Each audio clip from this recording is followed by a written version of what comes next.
प्रणाम पांडे। स्टार्ट करते हैं। तो लास्ट टाइम में तुम लोग को बताया था ओवरव्यू कैसे इलेक्ट्रोस्टैटिक्स में हम लोग का सवाल आता है ना। इलेक्ट्रोस्टैटिक्स में कल लास्ट टाइम में जो जो बताया था वो सब क्लियर है क्या? लास्ट टर्म में जो जो बताया था सब क्लियर है क्या? Quantization of charge q equal to plus minus any any integer होगा। और कूलम्स लॉ जो था वो क्या था? F equals to k Q one Q two upon r square, ऐसे ही था ना। ये फोर्स था, फोर्स वेक्टर क्वांटिटी होता है। हम लोग जो पढ़ते हैं k Q one Q two upon r square, वो जो हम लोग पढ़ते हैं तो वो वेक्टर है, आई मीन वो मैग्नीट्यूड है कि डायरेक्शन? वो ध्यान से देखो, वो सिर्फ मैग्नीट्यूड है। मैं बोला था कि जो डायरेक्शन होगा कूलम्स लॉ का जो वेक्टर फॉर्म, वो मैं बाद में बताऊंगा, और वो बात आज है ना? ठीक। और जो जो सब हम लोग न्यूमेरिकल्स लिए थे, जो जो सब एग्जांपल्स उठाए, तो सारा समझ में आया क्या? हाँ, मैग्नीट्यूड सही है। अच्छा, दो तीन इलस्ट्रेशंस और देखेंगे, हालांकि अपने को ज्यादा अंदर डिटेल्स में नहीं भी घुसेंगे तो चलेगा। एक हेडिंग लगा दो, सीधा जल्दी से बताते हैं। वो है पेंडुलम प्रॉब्लम्स। इसका भी एक कैटेगरी, अच्छा फेमस कैटेगरी है, पूछा जाता है। क्या चीज? Pendulum problems. Pandey, pendulum problems, है ना? लास्ट डे इक्विलिब्रियम प्रॉब्लम समझ आया था क्या? लास्ट डे इक्विलिब्रियम प्रॉब्लम समझ आया था क्या? हाय आयुष, यार तू आजकल बहुत साइलेंट रहता है, तुझे दिखता ही नहीं आजकल आयुष कुमार, है ना? इक्विलिब्रियम प्रॉब्लम समझ आया था क्या? हाँ सर, वो जो क्या क्या था सब, इक्विलिब्रियम, स्टेबल अनस्टेबल, है ना? अच्छा, तो अपना जो है पेंडुलम प्रॉब्लम्स, समझे इस बात को? पेंडुलम प्रॉब्लम्स में ज्यादा डीप नहीं घुसेंगे, क्योंकि यही एक लौता ऐसा पैटर्न है जिसको अगर हम लोग चाहें तो बहुत डीप घुस सकते हैं, और इसमें सच में एडवांस के बहुत ही अच्छे अच्छे सवाल बनते हैं, लेकिन हम लोग को उधर नहीं जाना। Straight and clear, start. So pendulum problems आप समझो कि पांडे, ये अपना जो है, ये पेंडुलम सुना बढ़िया से, बेसिक बेसिक बात करें। हाँ, तो ये अपना जो है, ये लाइन लिया हुई, सोच इधर एक और इधर एक, मैंने दो, वही अपना चार्ज Q1 मास M, Q1 लिया मैंने, है ना विशाल? यहाँ पे Q2 मास M। अच्छा, यहाँ पे थीटा, इधर थीटा। तुम लोग से एक बात पूछेंगे, जवाब देना पड़ेगा। इधर Q1 लिया है, इधर Q2 लिया है, तो यहाँ पे थीटा वन, यहाँ पे थीटा टू। ठीक, तुम लोग को बताना है, अगर मैं तुम्हें बोलूं Q1 ग्रेटर देन Q2, तो तुम्हें बताना है theta one greater than theta two, theta one less than theta two, theta one equal to theta two, और कांट बी सेड। चार ऑप्शन बताएं, बताना पड़ेगा, बताओ।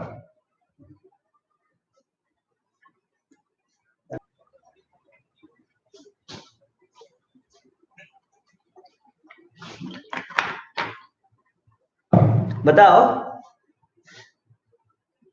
Can't be said. अच्छा, एक ऑप्शन निकल के आ रहा है कांट बी सेड, दूसरा ऑप्शन निकल के आ रहा है, प्रतीक ने बोला थीटा टू बड़ा होगा। Okay, which means theta one छोटा, थीटा टू बड़ा। यस और नो?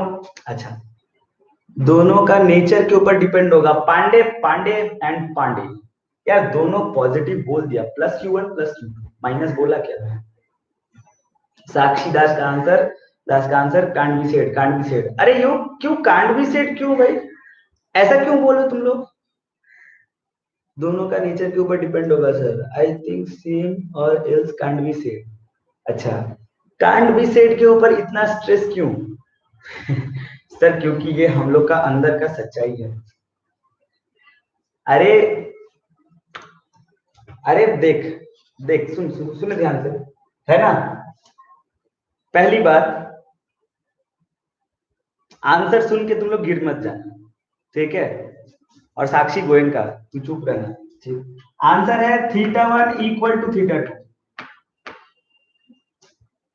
सब थीटा होगा, ठीक है? आंसर क्या होगा?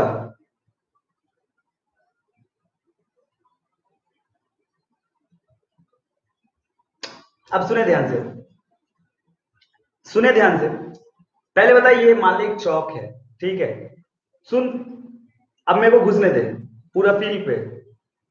सोच, तू लोग भी मेरे साथ आ। सोच कि मान ली ये चौक है, ठीक है, मानने का क्या है ही, ठीक है। सुने बढ़िया से, ये चौक है। अब मान ले इसका तो एक मास है ना, सुने बढ़िया से, इसका एक मास है ना। अगर मैं चाहूं तो इसका कुछ ये जिस भी एटम मेटर मैंने या कंपाउंड किसी बना है, इससे मैं थोड़ा सा इलेक्ट्रॉन चुरा लूं तो बेचारा पॉजिटिव चार्जेस हो जाएगा, है ना। ऐसा एक दूसरा चार्ज उठा लूं तो ये पॉजिटिव चार्ज हो जाएगा। अब सोच कि एक छोटा चौक उठाया, सुनना, एक छोटा चौक उठाया जिसका प्लस चार्ज है, एक बड़ा चौक उठाया जिसका भी प्लस चार्ज है, ठीक है। इससे कुछ ज्यादा इलेक्ट्रॉन छुड़ाया, उससे कम इलेक्ट्रॉन छुड़ाया। तो मान ले इसका है 5 कूलम, उसका 2.5 कूलम।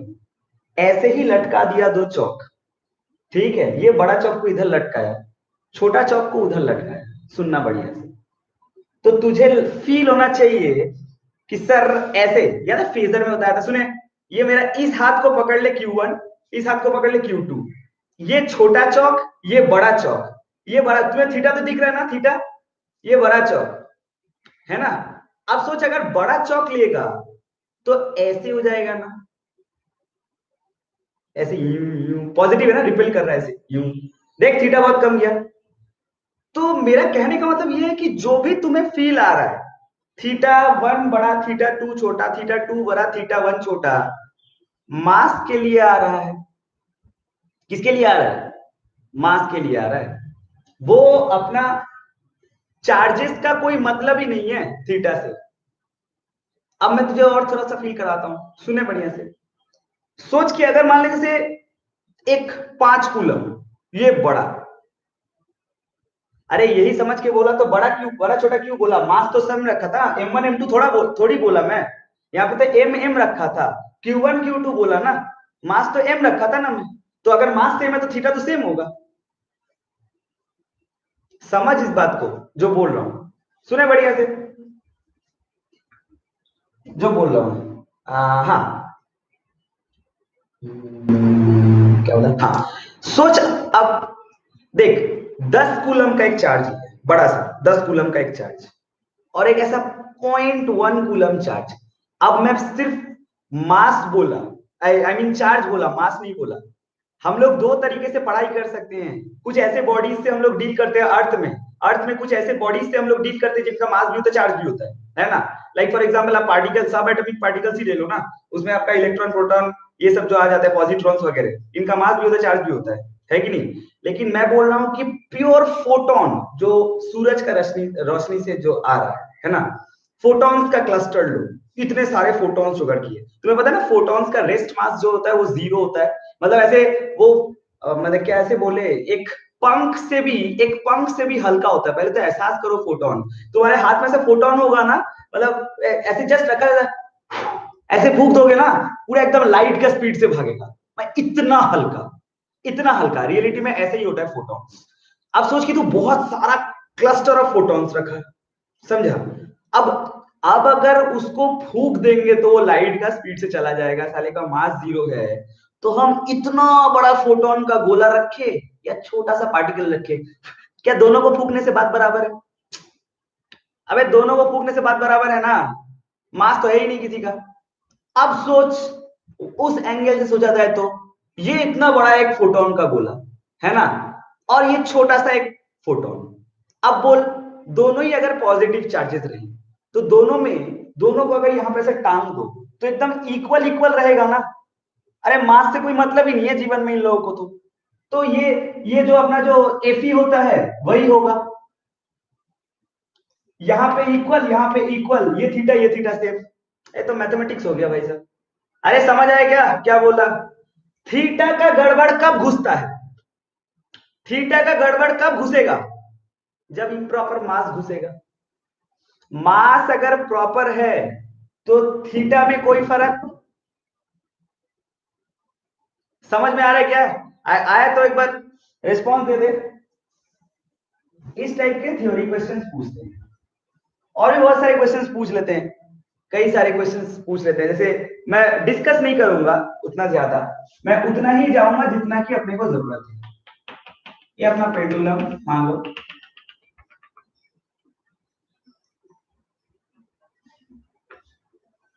अरे समझ आ रहा है ना? हाँ बस, और क्या, सिंपल, एकदम सिंपल। ये अपना पकड़ ले, एक लेंथ एल ले लिया। अब सोच, यहाँ पे मैं बोल रहा हूं यहाँ पे अपना Q1 मास, ये अपना Q2 मास है कि नहीं? अब देख, मास एम लिखा, तुम लोग एग्री करते हो sir? Theta theta theta theta, और कुछ थीटा 1 थीटा 2 नहीं, तो सब बेकार बात है ना? ये अपना मास एम एम, और Q1 Q2 वो रख सकता हूं मैं। अच्छा, मैं बोला कि इसको टांग के रखा हूं, मास है, तो क्या रोप में एक टेंशन होगा? अरे ऐसा सवाल किया हुआ 11 में, तू ध्यान दे तो, वो न्यूटन लॉ वॉ में पुली वुली वगैरह इलाके में ये सब करवाता था, है ना? इधर रोप में टेंशन टी होगा, है कि नहीं? तुझे पूछा क्या जाएगा, पहले मेरे को ये बात बता कि दोनों अगर पॉजिटिव चार्ज है Q1 Q2, क्या दोनों के बीच में एक इलेक्ट्रोस्टैटिक फोर्स होगा? इसके चलते इस पे फोर्स किधर? इधर। इसके चलते इस पे फोर्स किधर? इधर। क्या दोनों फोर्स सेम? यस, क्योंकि Coulomb's law is a mutual force of attraction, mutual force, इसके ऊपर उससे, उसके ऊपर इससे, फोर्स सेम ही आएगा, भले चार्ज अलग हो, है ना? तो इसमें फोर्स क्या लिखा जाएगा, इस पार्टिकल पे फोर्स क्या लिखा जाएगा? F इक्वल्स टू, या फिर F on two due to one, F21 equals to क्या, KQ1 Q2 upon r square. एक मिनट, आर, आर क्या है? ए विशाल, तेरे को ये समझ आता है? सर ये एल है, ये थीटा है, क्या मानते हो? ये एल साइन थीटा। अबे ज्यादा नहीं तोड़ूंगा यार, एक बार में समझ जाओ, क्या ये एल साइन थीटा है? अरे है कि नहीं है? तो इसे क्या लिखा जाएगा श्रुति? KQ1 Q2 अपॉन क्या 2L साइन थीटा का होल स्क्वायर, है कि नहीं? F21 क्या बोलता है? क्या 2L साइन थीटा का होल स्क्वायर? ओके, एक और बात, प्रतीक, टेंशन तो इधर था ना? सर टेंशन तो हमारे पास है। अरे मतलब इधर तो टेंशन है ना, ये थीटा। सोच, अगर ये टेंशन भी एक टाइप का फोर्स है, तो ये टेंशन इधर भी काम करेगा, इधर दो कंपोनेंट पे तोड़ेंगे, ये थीटा मतलब क्या, ये भी थीटा। सोच, ये अपवर्ड डायरेक्शन में क्या होगा, क्या टी कॉस थीटा? अरे इधर भी, ये भी अपना थीटा, क्या टी कॉस थीटा? सही बोला क्या? ओके, टी साइन थीटा किधर? अरे कहने को होता है टी साइन थीटा किधर, अंदर क्यों T sine theta, T sine theta. और ये दोनों का अगर पार्टिकल का मास m है, तो इनका mg नीचे काम करेगा। पूरा सेटअप बोर्ड में ड्रॉ किया, सवाल कुछ है ही नहीं, सवाल पढ़ाऊंगा ही नहीं, वो सवाल जो तुम्हारे एग्जाम में आएगा, आपको रटना ये सेटअप। पेंडुलम प्रॉब्लम्स का ये खतरनाक सेटअप होता है। पहले बताओ, यहाँ पे जो कुछ भी लिखा हुआ है सब समझ में आता है क्या? वो टी अपना तो ऊपर टी कॉस थीटा, इधर टी साइन थीटा, ऊपर टी कॉस थीटा, इधर टी साइन थीटा। अब तू ध्यान से देख, सिस्टम इक्विलिब्रियम पे है कि नहीं है? सिस्टम कैसे है? ऐसे अब ऐसे ही है ना, रिपल्शन होते रह रहा है। अब सोच, ये क्या टी साइन थीटा अंदर यू यू यू, क्या अपना इलेक्ट्रोस्टैटिक फोर्स जो बाहर इक्विलिब्रियम पे है, मतलब क्या मैं लिख सकता हूँ? क्या लिख सकता हूँ? अबे तू ध्यान से देख तो, क्या लिखा जा सकता है? अगर बहुत ध्यान से देखो तो ऐसा लिख सकते हैं क्या, सर टी साइन थीटा जो है ना, वो बराबर है KQ1 Q2 upon 2L sign theta का होल स्क्वायर। अरे है कि नहीं है? Equation number 1। अरे बोलो, क्लियर है क्या? जैसे पढ़ा रहा हूं, जो पढ़ा रहा हूं इसे सुन लो, डायरेक्ट सीधा सम्स करेंगे जब शीट या आज होमवर्क देंगे तुम लोग का। अरे है कि नहीं? ओके, सबको ही रिस्पॉन्स दे सकते हो थोड़ा सा, ऐसा कोई दिक्कत नहीं है। अच्छा एक बात बता, टी कॉस थीटा किसको बैलेंस कर रहा है? क्या टी कॉस थीटा mg को बैलेंस कर रहा है? टी कॉस थीटा किसको बैलेंस कर रहा है? mg को बैलेंस कर रहा है क्या?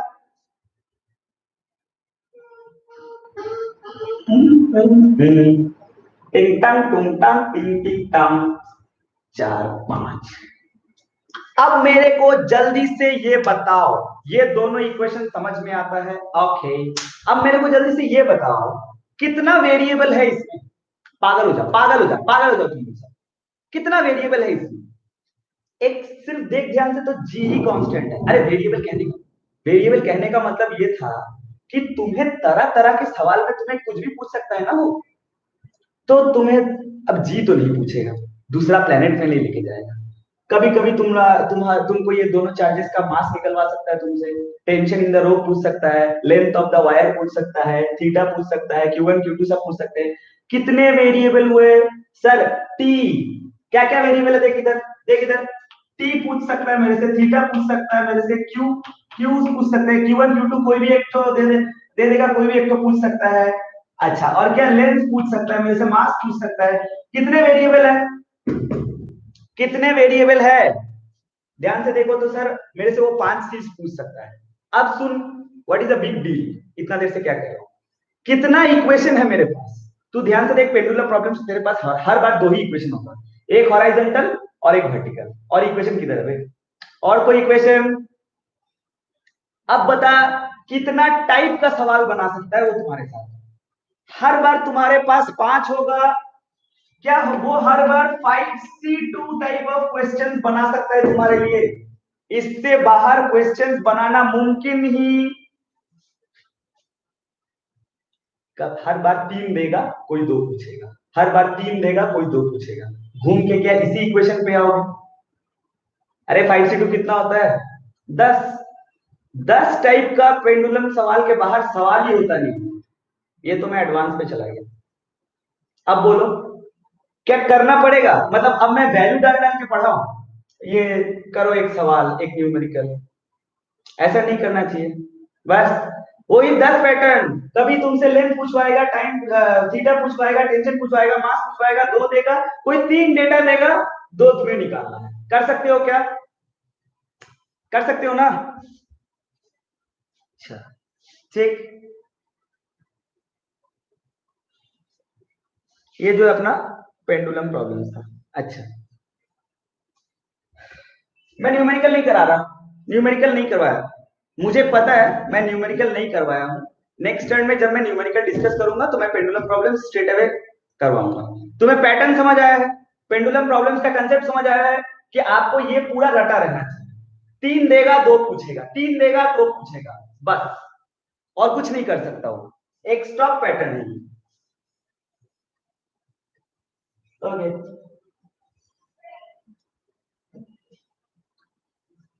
नेक्स्ट सुने, नेक्स्ट सुने, आप ऐसा समझो कि vector form of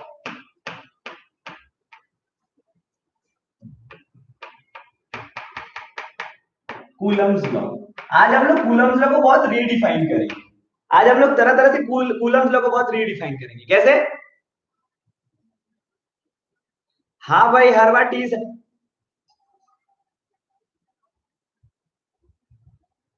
Pandey unique concept लेके आता है मालूम है, टी साइन थीटा हर बार अंदर होगा। अबे टी साइन थीटा अंदर क्यों हो रहा है? क्योंकि रिपल्शन हो रहा है, रिपल्शन हो रहा है ना साला, एट्रैक्शन होगा, मतलब Q1 एक प्लस एक माइनस, तो पेंडुलम प्रॉब्लम तो किधर से होगा?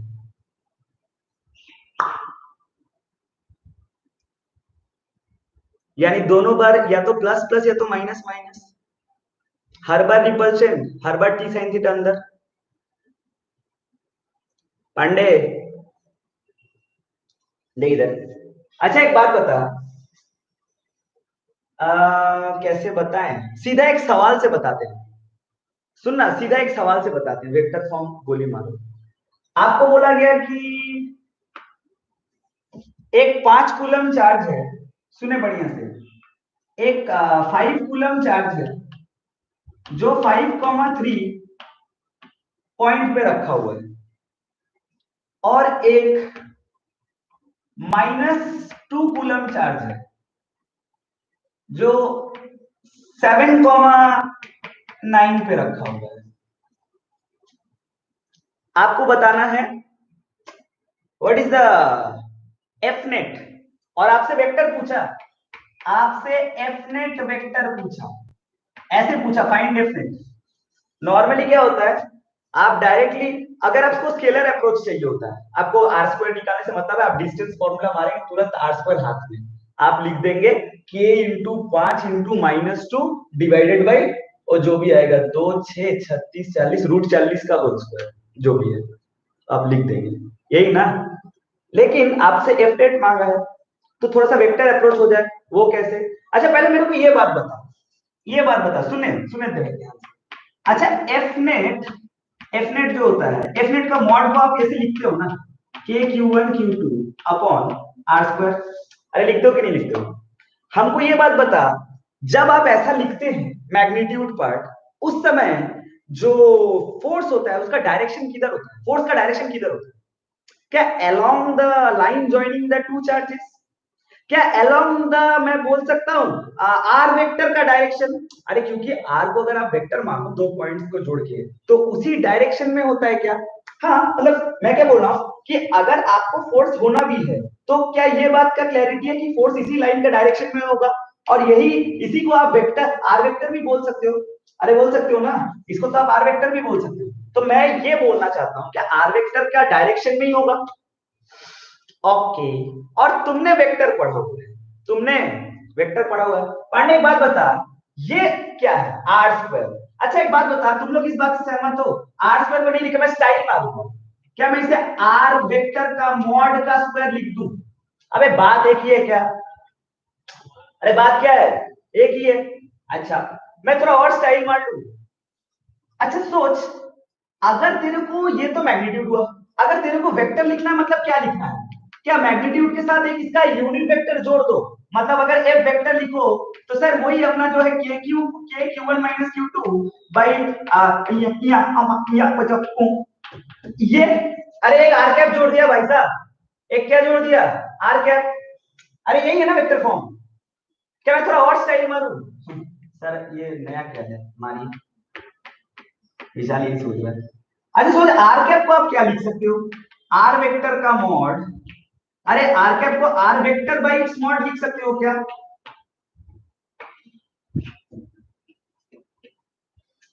क्या k Q one Q two upon r vector का मॉड का क्यूब इनटू आर वेक्टर, अरे ऐसा लिखने में कोई कष्ट है क्या? हाँ रे भाई साहब, ऐसा लिख सकते हैं क्या, R K Q one Q two upon mod are का whole cube into are vector? अरे रश्मि लिख सकता हूं क्या? हाँ लिख सकते हैं। क्या ये भी अपना एफ नेट है, vector form k Q one Q two upon r vector by mod are का होल, ऐसे लिख सकते हैं क्या? ये अपना वेक्टर फॉर्मेट, और इसको जनरलाइज करते हैं, इसको साला और जनरलाइज कर और मॉडिफाई करेंगे। देख इसको और मॉडिफाई कर सकते हैं कैसे? एक बात बता आर क्या है, एक मिनट, आर क्या है बोल के दिखाओ। अच्छा ऑप्शन देता हूं, आर डिस्प्लेसमेंट वेक्टर है कि आर पोजीशन वेक्टर है? बोलो बोलो बोलो बोलो, आर डिस्प्लेसमेंट वेक्टर है कि आर पोजीशन वेक्टर है? साले ये बोलना चाहिए तुम लोग को, पता है। भाग गए, इसको इधर बिठा देता हूं, मैं सवाल को इधर लिख देता हूं कहीं पे, छोटा सा, ये अपना 5,3, ये अपना 7,9, ये अपना -2 कूलम, ये अपना 5 कूलम। बोलो उधर लिख दिया, दिखे ना दिखे? हाँ एकदम सही, क्या बात है, तुम लोग दिल छू लिए मेरा। अच्छा तो ये अपना जो अपना सवाल था उस सवाल को रख के लिखा, हाँ ठीक है, डिस्प्लेसमेंट वेक्टर। तो पोजीशन वेक्टर मतलब तो पॉइंट होता है, और तुम्हें ये बात पता है कि डिस्प्लेसमेंट वेक्टर मतलब हम लोग लिख सकते हैं delta r equals to r2 minus r1, where r2 and r1 is a position vector, मतलब दोनों पोजीशन वेक्टर को माइनस करेंगे तो डिस्प्लेसमेंट वेक्टर आएगा। अरे लिख सकते हैं ना। तो क्या बोला गया, तो उसी फॉर्मूले को थोड़ा और स्टाइल मारे, एफ नेट इक्वल्स टू के Q1 Q2 इंटू वो जो R वेक्टर था उसे मैं लिखूं R2 vector minus R1 vector, ठीक, डिवाइडेड बाय क्या R2 vector minus R1 vector का मॉड का क्यूब। अरे ऐसा भी लिख सकते हैं क्या, यहां पे R कौन है, पोजीशन वेक्टर, उधर R कौन है, डिस्प्लेसमेंट वेक्टर। आंसर मतलब ये This is a true vector format. And actually this is a vector format, and I can say this is a vector form of Coulomb's law in the air medium. सुने बढ़िया से, मतलब air medium sir ये क्या नाम है? अरे भाई वो k का फॉर्मूला आता है ना 1/4 pi epsilon not into q1 into q2 into r2 vector minus r1 vector divided bye क्या r2 vector minus r1 vector का मॉड का क्यूब। ये हुआ ना। अब बोल, ये लंबा चौड़ा डब्बा तो ये कूलम्स लॉ है क्या वेक्टर फॉर्मेट पे, लेकिन क्या ये एयर मीडियम पे है? ये एयर मीडियम पे है क्या? अरे बोलो समझ आ रहा है क्या? फील आना चाहिए। उसके बाद तो अपने को सवाल बनाने ही है, क्या कोई खास बात नहीं, सवाल तुम लोग बना सकते हैं। आ जाओ, बोलो फील है क्या? ओके। और सुन, अभी सुनते जा लाइन से, मस्त क्लास है आज का। अब सोच जो मैं सवाल दिया था जो मैं, सुने ध्यान से फिर से वापस। 5,3 7,9 -2 कूलम प्लस 5 कूलम। बोलो क्लियर? मैं बोलूं कि find out F net vector. अच्छा तुम्हें क्या क्या चाहिए? अच्छा ये तुम्हें पोजीशन वेक्टर दिख रहा है क्या? अबे पोजीशन वेक्टर पॉइंट होता है, बहुत अच्छी है। तुम सीधा r2 r1 बोल सकते हो। मैं तो कहता हूं सीधा r2 r1 बोल लो यार, कोई खास बात नहीं है। क्या बोलते हो? 2i cap plus 6j cap. अरे डर तो नहीं लगा? अरे गलत तो नहीं बोला ना? 2i cap plus 6j cap. अब सोच तू इसका मॉड निकाल सकता है क्या? r2 vector minus r1 vector का मॉड मतलब क्या? रूट अंडर, अबे 36 4 40 रूट 40। अबे करके दिखाना तो नहीं पड़ेगा ना? माने 2 रूट 10। अभी मैं तुम्हें बोलूं कि r2 r1 का मॉड का होल क्यूब माने 80 रूट 10। गलत तो नहीं बोला ना? गलत नहीं बोला, 80 रूट 10। अरे है कि नहीं है? अब मैं तुझे बोलूं कि एफ नेट निकाल। अरे एफ नेट क्या निकालेगा? एक मिनट, मैं कुछ पूछता हूं तुम लोगों से, एक बात बताना जरा। अच्छा ठीक है, रुक अभी नहीं पूछूंगा। तो कैसा लिखा गया? -10 -10k divided by 80 root 10 into 2i plus 6j। अरे क्लैरिटी है क्या? अब वो काट वाट लेना यार तुम लोग, वो 80 80 10 पे तुम लोग काट लेना। ए देख तो जरा क्लैरिटी है क्या? देख देख देख, 1% डाउट? बोल ऐसा सवाल मेरे को कराना है क्या? ये अब क्या वैल्यू चेंज करते रहो यहाँ पे। ये 2D में बोला मैंने, 3D में भी कर लो। 2, 3, 5, 7, 8, 9। बोलो एक 5 कूलम एक 4 कूलम कर सकते हो क्या? कर सकते हो क्या? सीधा पैटर्न बोला, r2 निकाल r1 निकाल माइनस कर, पोजीशन वेक्टर हाथ में, साले का मॉड मार, फॉर्मूला पुट कर दे। अरे कर सकते हो क्या? बोलो रिस्पॉन्स। 1% डाउट है? ये है vector form of Coulomb's law, Coulomb's law का वेक्टर फॉर्म। बोलो क्लियर है क्या? ठीक है, ठीक ठीक ठीक। हाँ बस मेरे को बस थोड़ा सा ना रिस्पॉन्स दे देना, ताकि मेरे को लगे कि भाई तुम लोग सुन रहे हो, है ना? आज गर्मी थोड़ा ज्यादा ही है, क्या बोलते हो तुम लोग? एक कहानी सुनाऊंगा अभी तुम लोग को, थोड़ा सा बोल देता हूँ कहानी सुनाने से पहले।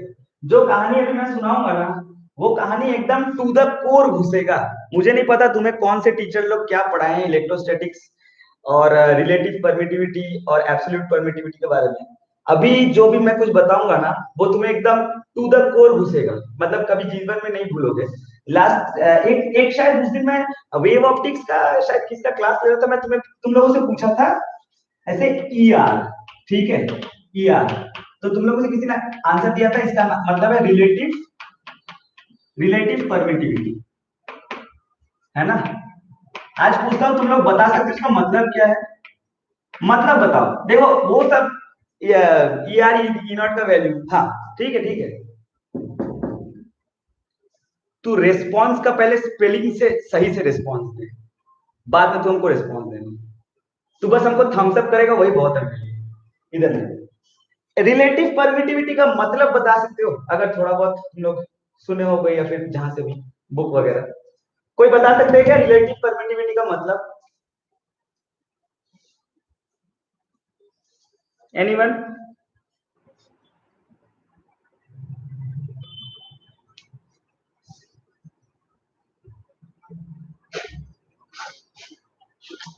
प्रतीक, बैक टू द टॉपिक। अरे बीच बीच में हम लोग मस्ती करेंगे, बट कितना ज्यादा टाइम्स भी है as compare to the permittivity of the air.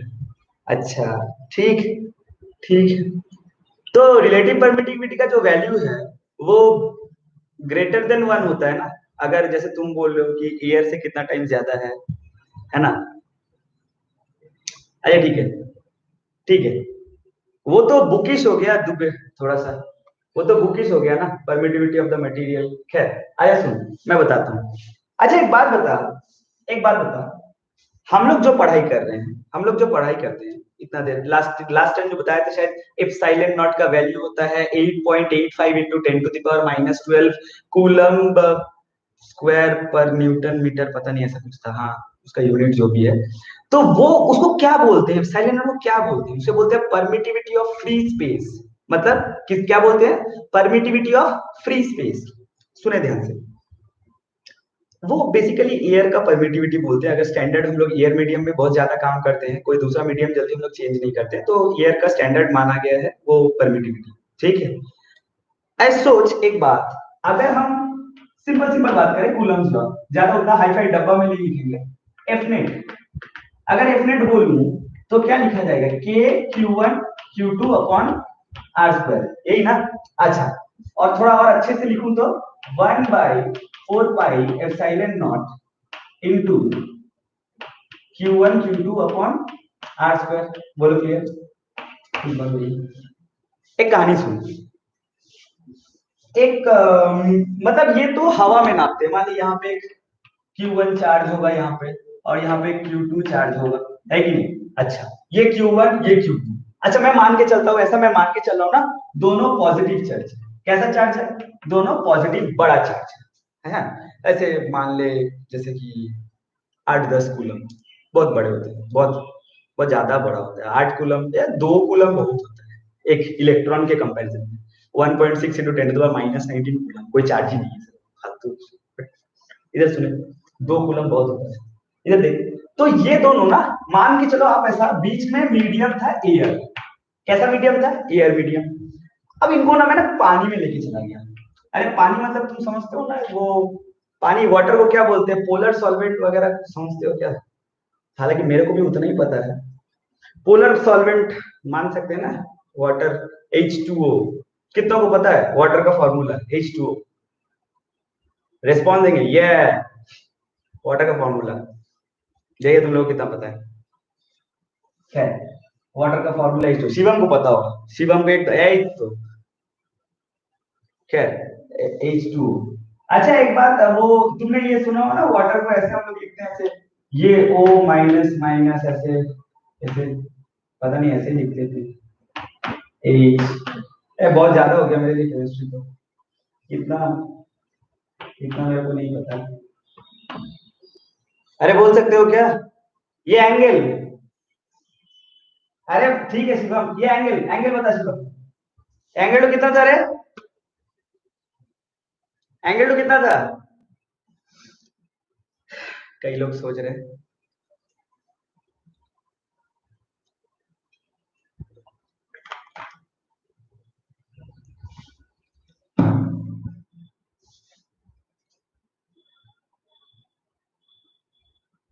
वैसे मिस्टर टेकी ट्यूब जो है ना, वो 109 करीब करीब सही बोला। मेरे को लगता है तूने 28 मिनट गलत बोल दिया। हाँ, अभी आया आंसर। हाँ, देख के लग रहा है 120। भाई साहब वो 120 ही था। ठीक है, वो 120 का ही होता है। ऊपर आप यहाँ पे एक लोन पेयर देखिए, आपने वो पढ़ा होगा, lone pair repulsion, bond pair repulsion, lone pair bond pair repulsion, वो लोन पेयर के चलते एंगल यहाँ पे, है ना? मेरा डिपार्टमेंट नहीं है वो, जितना मेरे को लगता है कि वैसे ही कुछ होता है इधर। तो खैर, अपना जो है वाटर पोलर सॉल्वेंट है, ठीक है। सुने इधर। तो वाटर में ये दोनों मीडियम को नीचे उतार दिया, दोनों चार्जेस को यहाँ पे लेके आ गए। सुनना बढ़िया से, Q1 यहाँ पे Q2, है ना। इधर देख, वो मेरे को उतना ही पता है, ओ उतना ही पता है मेरे को, कुछ नहीं पता। इधर देख, देख इधर फोकस कर। तो अपना Q1 अपना Q2, ये पॉजिटिव चार्ज बहुत बड़ा, ये बहुत बड़ा पॉजिटिव चार्ज। अच्छा सोच, थोड़ा सुने ध्यान से, थोड़ा देर के लिए आप सोचो कि सॉल्वेंट मीडियम, सब फोकस करो इधर। सॉल्वेंट मीडियम में हम लोग दोनों चार्ज को डाल दिए, भूल जाए ये नहीं, ठीक है, ये सोच में ये नहीं, ठीक। तो तुम्हें नहीं लगता जब तुम एक बहुत बड़ा पॉजिटिव चार्ज को यहाँ ले आओगे, तो वो जो माने, अगर पोलर सॉल्वेंट है तो वो H प्लस OH माइनस वाले सब जो नेगेटिव चार्जेस है, तुम्हें नहीं लगता इसके आसपास ऐसे नेगेटिव चार्जेस आ जाएंगे, एक्यूमुलेट हो जाना चाहिए ना, है कि नहीं। इसके आसपास क्या होना है, क्या एक्यूमुलेट हो पास। अरे ध्यान दे यार, क्लास में ध्यान दे, मेरा डिपार्टमेंट नहीं है। इधर देख, Q1 minus minus minus minus सब थोड़ा चार्जेस एक्यूमुलेट हो जाना चाहिए, ये प्लस आ गया चारों तरफ पूरा चिपक गया ऐसे, है ना, बहुत सारा। मैं तो ये था कम कम मैंने माइनस ड्रॉ किया है, बहुत सारे चिपक जाएंगे। बोलो क्लियर। ये कंसेप्ट तुम्हें पसंद आए तो तुम वीडियो को लाइक करो, ठीक। अच्छा, तो एकदम सारे माइनस चिपक जाएंगे। पहले कोई नहीं लाइक करेगा, देखो देखो। अच्छा एक बात बता मेरे को, आ, अब सोच कि इसके दुनिया में ना एक Q2 आ गया, क्या Q2 बहुत ज्यादा, ये भी बहुत बड़ा पॉजिटिव चार्ज है।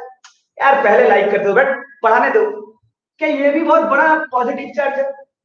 अब सोच, अब अगर ये आ जाएगा ना इसका दुनिया में यहाँ पे, और इन दोनों Q1 Q2 में बहुत ज्यादा फर्क नहीं है, एक आसपास ही रखे हुए 2-3 मीटर के आसपास, ये 2 कूलम या 5 कूलम का एक बड़ा चार्ज ले आया, क्या तुम्हें नहीं लगता है ये प्लस चार्ज, मतलब इसका तो प्रेजेंस बहुत स्ट्रांग है ना, तो यहां से ना कुछ माइनसेस को इधर खींच लेंगे ऐसे, मतलब ओ बाप रे, अरे अब इधर नहीं दे पा रहे, लगता है हम लोगों को खींच रहा है, यहाँ पे थोड़ा कम आ गया तो, और यहाँ पे थोड़ा ज्यादा डेंसिटी बढ़ गया, ओ हो, यहाँ पे थोड़ा ज्यादा ऐसे हो जाएंगे, उधर से कुछ खींच लेंगे ना, ये साला खींच रहा है बहुत देर से, है ना। अच्छा, अगर ऐसी बात है, सुने बढ़िया से, अगर ऐसी बात है तो क्या यहाँ पे अगर इसको भूल जाओ, अगर इसको भूल जाओ तो यहाँ पे भी वही बात था, Q2 आया था और नेगेटिव चार्जेस साइड में एक्यूमुलेट हो गए सॉल्वेंट का, और जब Q1 को लाया गया, क्या यहाँ पे भी डेंसिटी ज्यादा चल गया। बोलो क्लियर। अच्छा, ये बात तुझे समझ में आया, अब आगे सुन। क्या मैंने तुम्हें ये बात डिस्कशन किया है कि कूलम्स लॉ में अगर दो चार्जेस हो तो तीसरा चार्जेस के चलते उन दोनों चार्जेस का फोर्स ऑफ अट्रैक्शन में कोई फर्क। तो पहले बता, जब ये दोनों सॉल्वेंट में नहीं थे, हवा में थे, तो इस Q1 के ऊपर, किसके ऊपर, Q1 के ऊपर फोर्स कितना था, 1 2 ऐसे लिखा जाए। अरे सिर्फ फोर्स लिखो ना, क्या था, K Q1 Q2 upon R square. बोलो क्लियर। अरे सुन, मैं क्या बोल रहा हूं, अब सोच कि जब इसे तू पानी में ला दिया, तो क्या तुझे नहीं लग रहा है ये जो ये जो इतने सारे छोटे छोटे छोटे माइनस है, ये सारे माइनस इस Q2 के साथ एक फोर्स ऑफ अट्रैक्शन कर रहे हैं। अरे तभी तो इधर आए, तो मतलब एक छोटा सा Q2 का प्रेजेंस के चलते क्या एक छोटा सा इंड्यूस्ड चार्ज, एक फोर्स आया, F इंड्यूस्ड, एक इंड्यूस फोर्स जनरेट हुआ क्या इस डायरेक्शन में। लेकिन पानी के अंदर अभी भी मैं पूछूं कि Q2 के चलते Q1 के ऊपर क्या अभी भी कूलम्स लॉ यही लगता है। बोलो क्लियर। हाँ, क्योंकि इन इंड्यूस चार्जेस की वजह से इन दोनों का फोर्स ऑफ अट्रैक्शन में कोई फर्क, वो तो वही होगा भाई साहब, है कि नहीं है। बोलो। अब सोच कि जो कि वो पानी में चला गया, तो ये इंड्यूस चार्जेस छोटे छोटे इधर एक फोर्स दे रहे हैं, उसे एफ इंड्यूस बोला, और इस पार्टिकल का खुद का कूलम्स लॉ का फोर्स है उधर। अब बता, इस पार्टिकल के ऊपर एफ नेट, इस पार्टिकल के ऊपर एफ नेट क्या होगा, फोर्स बढ़ेगा या घटेगा। सोच, हवा में था तो क्या एफ इंड्यूस था, नहीं, सॉल्वेंट में आ गया, मीडियम में आ गया, पानी में आ गया, तो एफ इंड्यूस्ड आ गया। फोर्स बढ़ा घटा? फोर्स तो घट गया भाई, क्योंकि अब बोल एफ नेट क्या कहना है, मुझे पूरा सॉल्व नहीं करना, मुझे तुम्हें फील दिलाना। क्या होगा, Q1 Q2 upon r square minus F induced. अरे यही होगा ना, क्या बोलते हो यार, यही तो होगा। अब सोच, ये एफ इंड्यूस्ड, क्या तुम्हें नहीं लगता आज पानी है, कल कुछ और होगा, क्या इसका नेगेटिव चार्जेस का फ्रीनेस के ऊपर दुबे तेरा डेफिनेशन जो तू बोला था, याद कर लेना, it depends upon the material, और कुछ बोल रहा था, मैं क्या बोल रहा हूं, क्या मीडियम के ऊपर डिपेंड करता है एफ इंड्यूस कितना तगड़ा हो? साला वो तो मीडियम के ऊपर डिपेंड करता है कि नहीं? अब बोल एफ इंड्यूस जितना तगड़ा, क्या एफ नेट पार्टिकल के ऊपर उतना ही कम?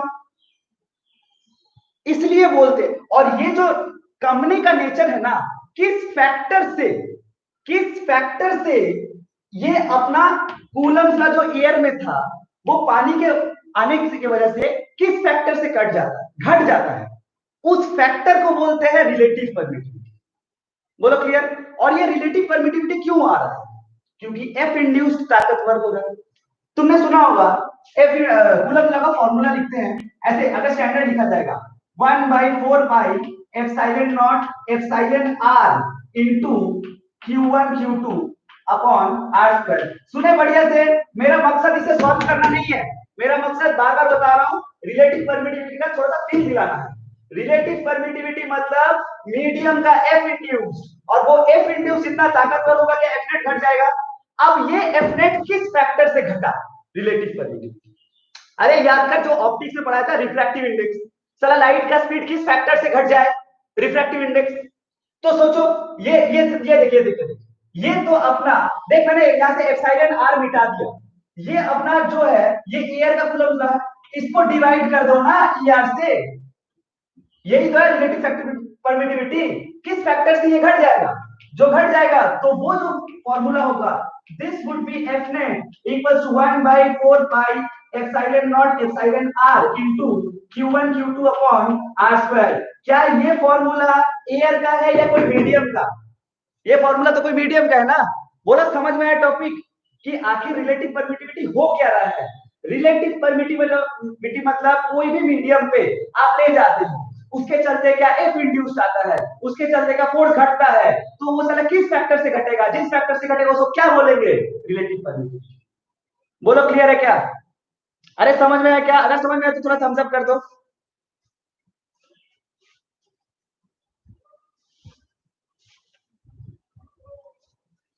समझ में आया क्या?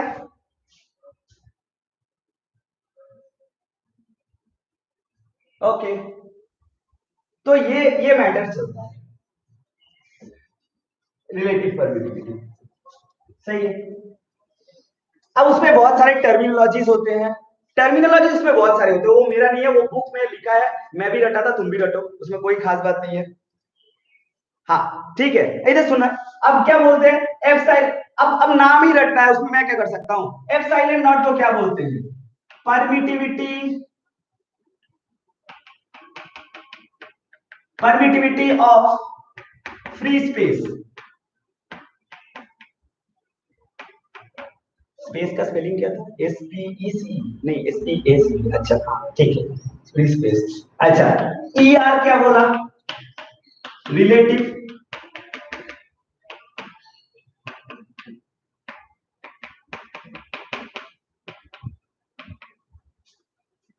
अरे मैं तो कहता हूं, हाँ मैं तो कहता हूं ऐसा, तुम डायरेक्ट समझ लो ना।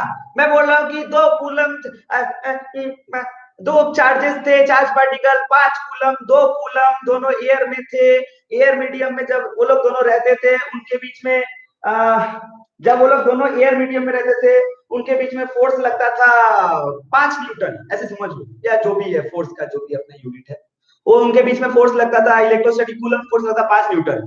अब बोलो उनको एक मीडियम में लेके चला गया और पता किया उसके उनके बीच में एफ नेट लग रहा है, फोर्स घट गया मीडियम पे ले जाने पे, और एफ नेट अभी लग रहा है 1 न्यूटन। तो बोलो अब इस एग्जांपल से तुम्हें क्या पता चला, रिलेटिव परमिटिविटी कितना है? तुम तो डायरेक्ट मुंह में आंसर बोल सकते हो, कितना है उस मीडियम का डाइलेक्ट्रिक, मैंने उस मीडियम का ईयर कितना है?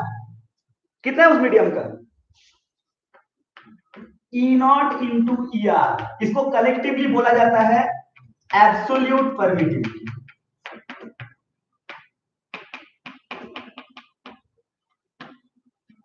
ठीक है, ये सब टर्मिनोलॉजीज है, न्यूमेरिकल में आपको मिलेंगे, इसमें मेरा कोई खास रोल नहीं है। अबे 5 बोल बे, 5 न्यूटन था, मीडियम में डाला गया, 1 न्यूटन हो गया, किस फैक्टर से घट गया? 5। तो ईआर कितना है? 5। अबे ये तो बोलो।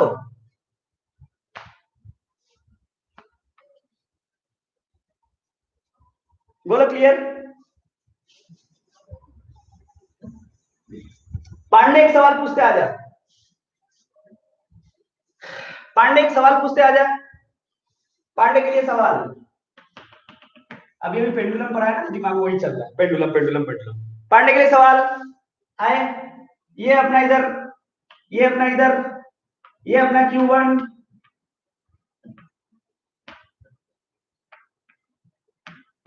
छोड़ो तुम्हारे लिए एम ही बहुत है, ये अपना थीटा थीटा। पांडे तुम्हारे लिए सवाल, ये पहले एयर मीडियम पे रखा हुआ था, अपना Q1 चार्ज, Q1 मास एम, Q2 मास एम, दोनों बीच में थीटा थीटा। इसको मरकरी में डुबा दिया गया। किसमें? इसको मरकरी में डाल दिया गया। एक मिनट छोड़ो यार, मरकरी बहुत ज्यादा हुई।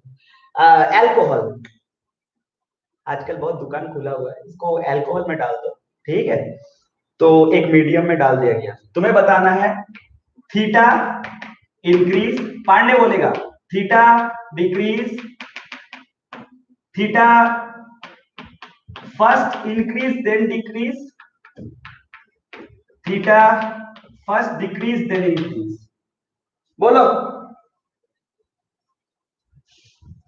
बोलना पड़ेगा। अरे तुम यही बोलो ना यार, अल्कोहल में डुबा दिया गया।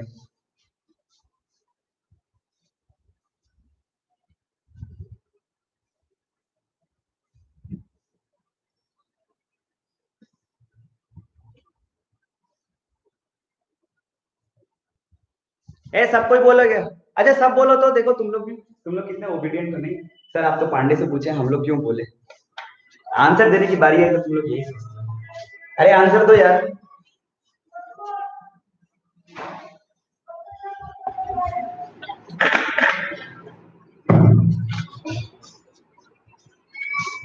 खैर,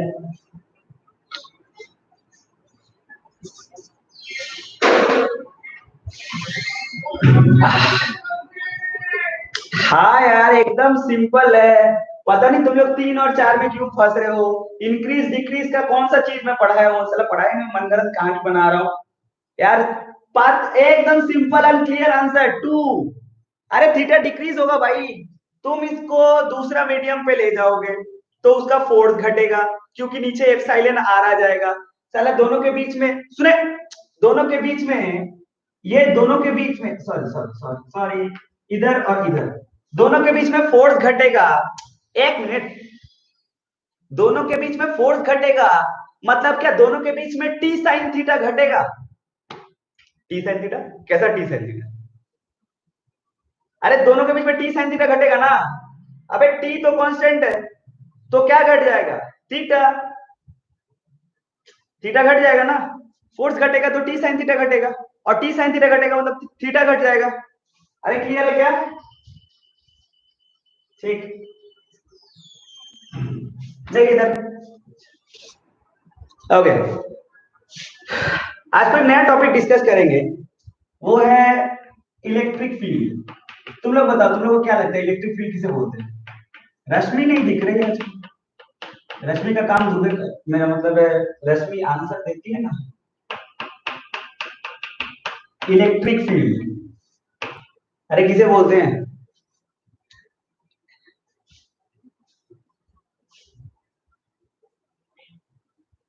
ओ हमको लगा कि आप इससे आसान नहीं पूछेंगे इसीलिए 3। वाह क्या बात है, तुम लोग मेरा भी बेंच मार्क निकाल दिए। साला ये तो पांडु सवाल पूछेगा नहीं, हम लोग का लेने पे लगा रहता है। खैर, अपना इलेक्ट्रिक फील्ड आजा। तो इलेक्ट्रिक फील्ड जो है इलेक्ट्रिक फील्ड क्या चीज? अच्छा एक बात बता, क्या लिखा है? अच्छा, इलेक्ट्रिक का दायरा, वाह, मतलब तुम्हारा दायरा जितना है आयु पांडे फील्ड।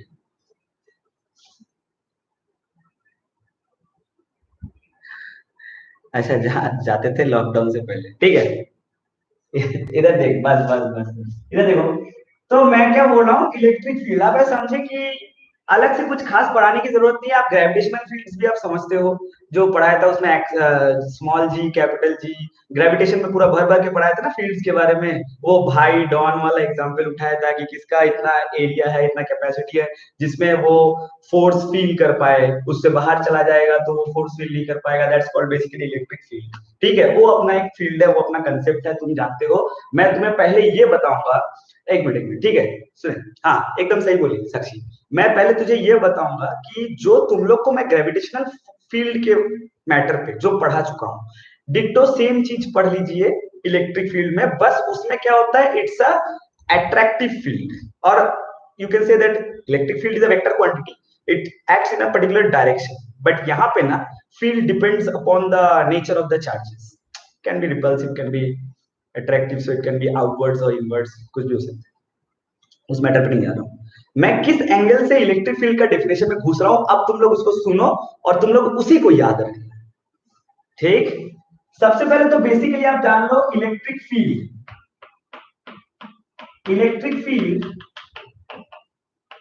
इज बेसिकली, इसे एकदम रट लो, 100% कहां कहां नहीं काम आएगा।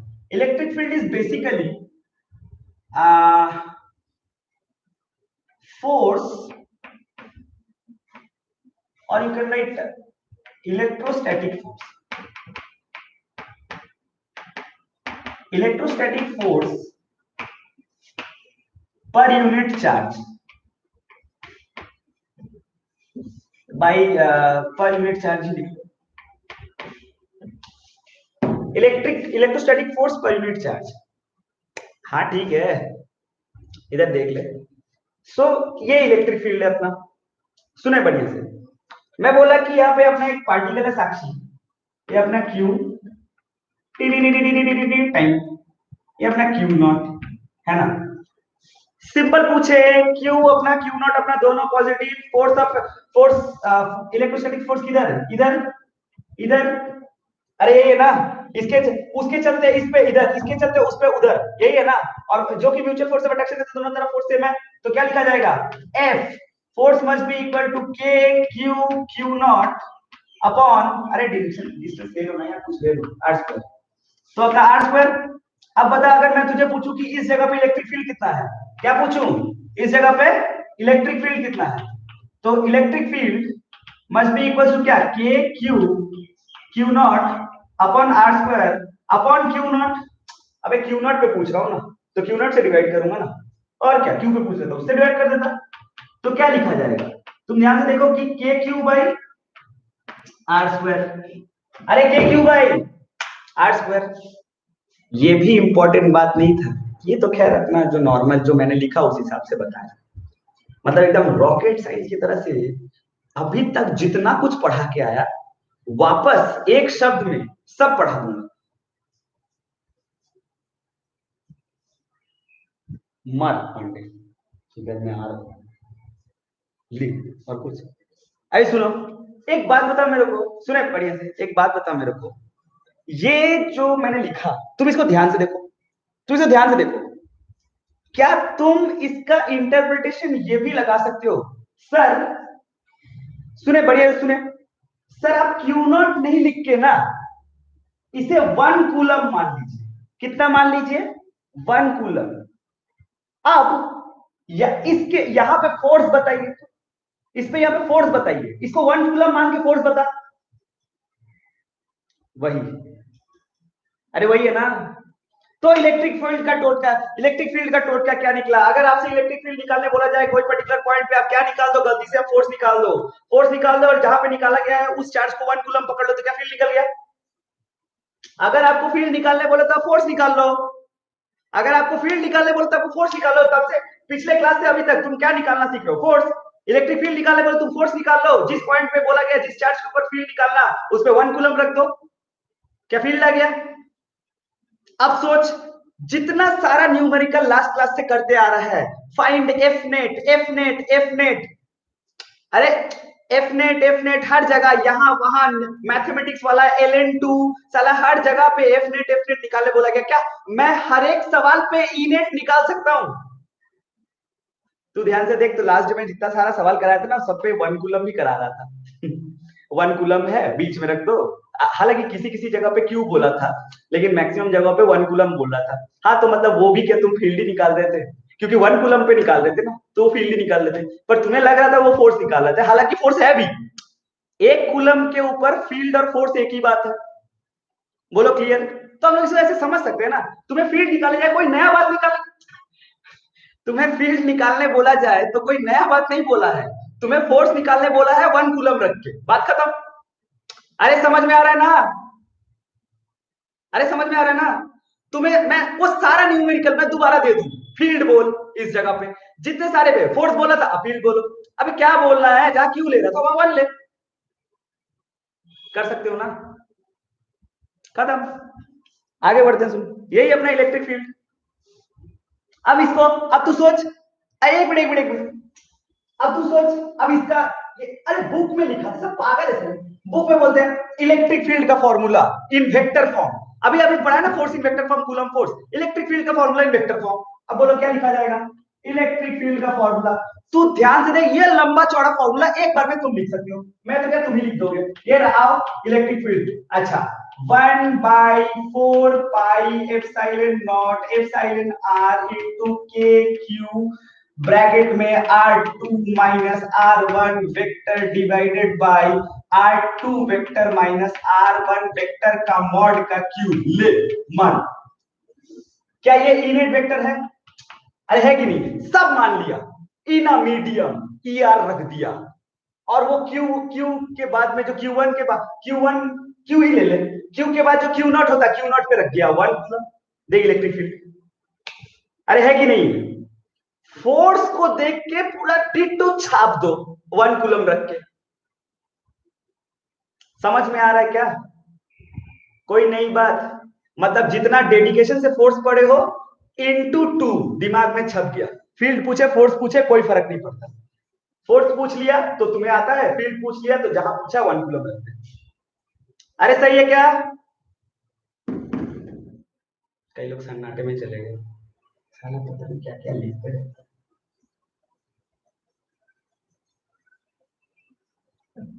अरे आया क्या समझ में? थोड़ा तो हाँ बोल दे, अबे कम से कम झूठ तो बोलो। अच्छा, ठीक, ठीक है, बहुत बढ़िया। बस अब जो भी है electric field due to a point charge, ये वो बहुत कुछ कर सकते हैं। सुनो, बेसिकली आप लोग का दो तीन एस्पेक्ट है आपके कोर्स में, सुने सुने, आपके कोर्स में दो तीन एस्पेक्ट है। Electric field due to a point charge, point charge क्या शुरू से खेल रहा हूं? पॉइंट चार्ज पॉइंट चार्ज क्या शुरू से खेल रहा हूं? लास्ट, अभी सुन, कैसे आपको चैप्टर याद रखना है। लास्ट टर्न से लेके अभी तक सब जगह क्या electric force due to a point charge निकाल रहा था। सुने ध्यान से, आपके यहाँ पे इलेक्ट्रिक फील्ड का तीन बड़े डिपार्टमेंट्स हैं, तीन या शायद चार होंगे।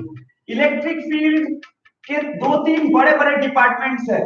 एक होता है electric field due to a point charge, एक होता है electric field due to line charge, एक होता है electric field due to sheet.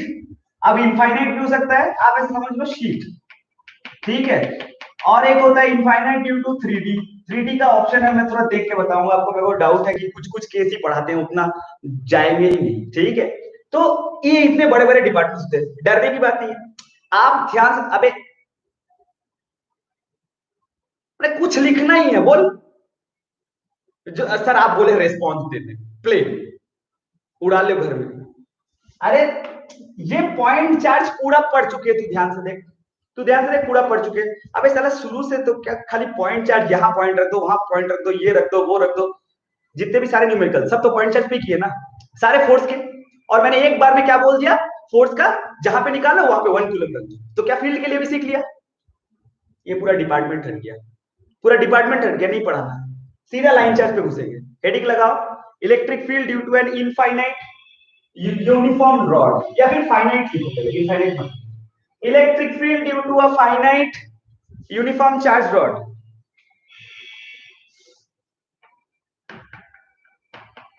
Electric field due to a finite uniform charge rod. अरे थोड़ा थोड़ा क्लास 11 याद आएगा, एक्स पे जाके डीएक्स लो, लैम्डा मतलब वो लैम्डा अगर लेते हैं तो कूलम पर सेंटीमीटर होता है, उसमें केजी पर मीटर लेते थे। फिर लैम्डा सिग्मा रो याद है, वो लैम्डा मतलब क्या, लीनियर चार्ज डिस्ट्रीब्यूशन के हिसाब से लेते थे। अगर प्लेन सरफेस पे करते थे तो सिग्मा आता था, वॉल्यूम पे करते थे तो रो आता था। भूल गए तुम लोग, है ना? वो थोड़ा थोड़ा याद आएगा, वॉल्यूम तक हम लोग पहुंचेंगे नहीं, अभी तो बोले 3D तक जाएंगे कि नहीं डाउट है, नेक्स्ट टर्म में बताऊंगा तुम्हें, है ना? फिलहाल स्टार्ट करते हैं लैम्डा। तो एक फाइनाइट रड बोला, क्या बोला? Finite rod. अबे मजा आएगा, बहुत इंटरेस्टिंग है, तू खाली देख तो। नहीं रे भाई, रोटेशन नहीं, तुम पहले आइटम तुम देखो तो मजा आएगा, बोले तो। अरे नहीं समझ में आया 1% बोल देना। ये एक अपना फाइनाइट रड लिए, इनफाइनाइट नहीं लिए, फाइनाइट मतलब खत्म होगा। ओके, मतलब इसका एक लेंथ होगा। मैं बोला कि ये चार्ज रड, कैसा रड है? चार्ज रड है। और मैं क्या बोला, इसका चार्ज क्या है? इसका चार्ज है find lambda coulomb per metre, lambda coulomb per metre, lambda coulomb per metre का ये चार्ज है। अच्छा, और मैं बोला ये जो अपना वायर है, वायर ही समझ लो, चार्ज रड वायर ही समझ लो। यहां से डी दूरी पे, कितना दूरी पे?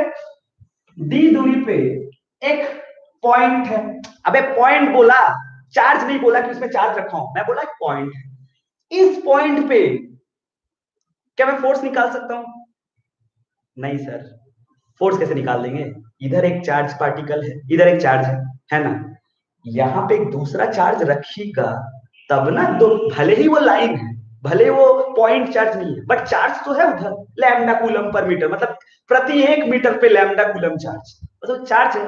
तो यहाँ पे आप खाली एक पॉइंट पकड़ के बैठिएगा तो क्या निकलेगा? फील्ड, यही निकलेगा ना। एक चार्ज के यहाँ पे पॉइंट है, मतलब मैं इसे कुछ नहीं माना, 1 कूलम मान लिया, ये होना ना होना बात बराबर है। मैं इस पॉइंट पे इलेक्ट्रिक फील्ड निकालना चाहता हूँ, टॉपिक भी वही है, फोर्स नहीं निकालना चाहता। फोर्स रहता तो यहाँ पे मैं क्यू नॉट या क्यू कुछ दे देता, test charge, point charge, source charge, ये चार्ज, पांडे चार्ज, कुछ भी इंग्लिश लगा देते थे। तो इस पॉइंट पे मेरे को क्या निकालना है? Electric field. अब जाहिर सी बात है, तुम बताओ तुम्हें इलेक्ट्रिक फील्ड निकालने का क्या तरीका मालूम है? सर हम लोग क्या तरीका मालूम होगा, तब से पढ़ा रहे, आप दो ही चीज बताए हैं, कूलम फोर्स पे जाके क्यू नॉट पे 1 कूलम रख दे। अब तुम बोलो फोर्स निकालने का क्या तरीका है, तो सर वो F equal to k Q one Q to और कौन सा तरीका है? तो वो कूलम फोर्स क्या है? वो तो सर दो पॉइंट चार्ज के बीच में फोर्स निकालते हैं, पर यहाँ पे तो अपना एक पूरा सा रड रख दिया।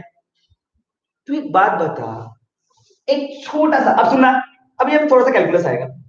मैंने यहां से लेके थोड़ा सा ऊपर जाके एक कट किया, मैंने इस जगह से ओरिजिन से y डिस्टेंस ऊपर गया और यहाँ पे एक dy लेंथ कट किया। कितना लेंथ कट किया पांडे? dy length. अच्छा सोचिए, छोटा सा, इतना छोटा सा dy लेंथ। अबे प्लीज यार सुने ध्यान से, बढ़िया प्रूफ है, सीबीएसई के लिए बहुत इंपॉर्टेंट प्रूफ है ये मैग्नेटिज्म में प्रूफ घूम के आएगा बायो-सेवर्ट्स लॉ के नाम पे, उसी का एकदम सिमिलर पैटर्न वाला प्रूफ है, बायो-सेवर्ट्स लॉ में आता है। तो ये dy बहुत छोटा, अब सोच वो एलिमेंट है ना, एलिमेंट काटा मैंने, वो इतना छोटा, इतना छोटा, इतना छोटा है, क्या वो पॉइंट चार्ज है? क्या वो पॉइंट चार्ज है? अच्छा, तो वो पॉइंट चार्ज है। अब मेरे को ये बता, ये दुबे, इसको मैं बोला कि फाइनाइट है, ये तो फाइनाइट रड है ना, तो यहां से इसको मैं एक θ1 मान लू, मान लीजिए सर, आप ही का मर्जी है, जो करना है करिए। तो यहां से एक मैं θ2 भी मान लू, बोलो क्लियर?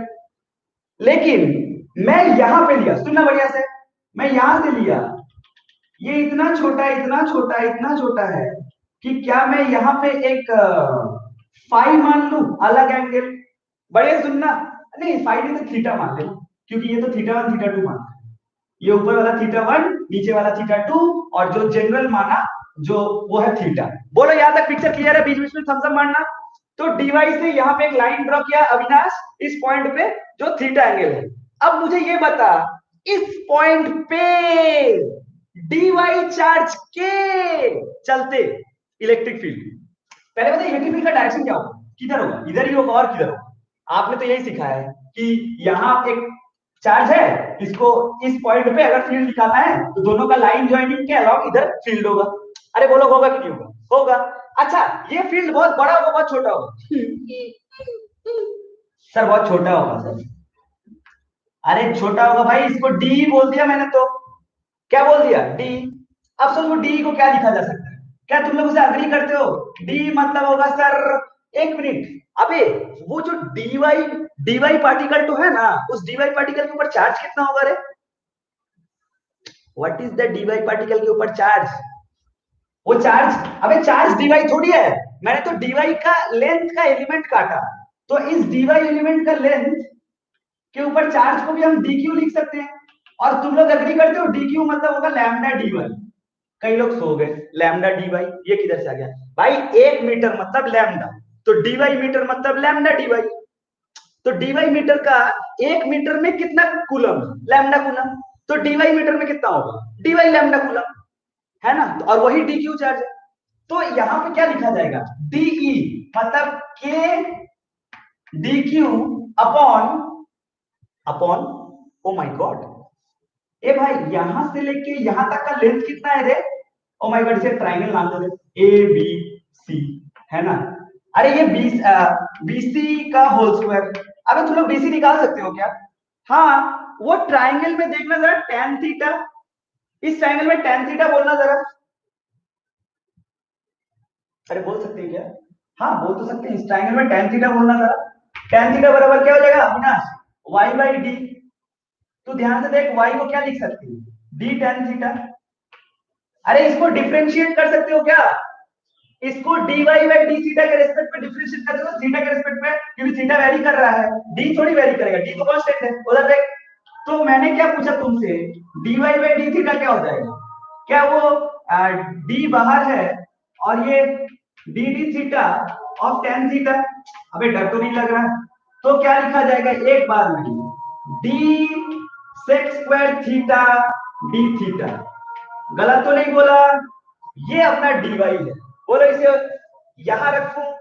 अब एक बात बता, सुने बढ़िया से, बढ़िया सुनना, तो वो लेंथ क्या लिखा जाएगा, वो लेंथ क्या लिखा जाएगा, बता सकता है कोई, उस लेंथ को हम लोग क्या लिखेंगे।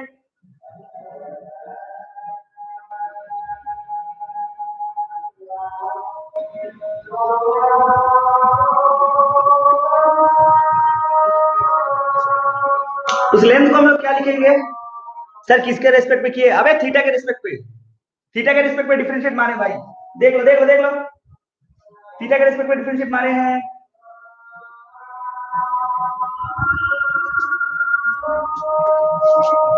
ये तो मैंने dy को रेडी किया, मैं पूछ रहा हूं तुमसे, ये जो लेंथ है, ये जो बीसी लेंथ है, खाली सेक सेक टू थीटा होगा ना, बाप रे बाप Pandey, out of my scope, sec two theta कोई एंगल से नहीं पता चला मेरे को, मुझे तो बस पता है कि मेरे को हाइपोटेन्यूज, सुने बढ़िया से, तुम्हारे लिए इजी चीज छोड़ा था मैंने, पूरा कि ये बीसीटो कितना होगा, मुझे पता है हाइपोटेन्यूज मुझे चाहिए और बेस मुझे पता है, तो साला उस ट्रायंगल में cos थीटा लगाना था तुम लोग, cos थीटा बराबर तुम क्या लिख देते, तुम लिखते डी बाई बीसी, और बीसी क्या निकलता, बीसी निकलता डी सेक थीटा, मैं बस इतना मांगा था तुमसे, तब से चिल्ला रहा हूँ बीसी का लेंथ बोल, अब ये बीसी का लेंथ यहाँ डाल दे, और डी क्यू की जगह पे क्या लिख सकता है, के इंटू लैम्डा डी वाई, ये डी वाई तो मैं इधर निकाल रहा था और तुम्हारे लिए बीसी ठो बोलने बोल रहा था मैं, मतलब हद है। देख उधर देख जल्दी से, k into lambda d y divided by d sec theta का होल स्क्वायर, और क्या लिखा जाएगा, इसे ढंग से लिखो तो k lambda d y divided by d square sec square theta, बोलो क्लियर। अरे यहां तक पिक्चर क्लियर है कि नहीं बता, उसके बाद मैं आगे पढ़ाऊंगा, यहां तक पिक्चर क्लियर है कि नहीं बता, उसके बाद आगे पढ़ाऊंगा। पिक्चर यहां तक क्लियर है कि नहीं बताएगा, उसके बाद ही आगे पढ़ाऊंगा। यस और नो, आई वांट रिस्पॉन्स।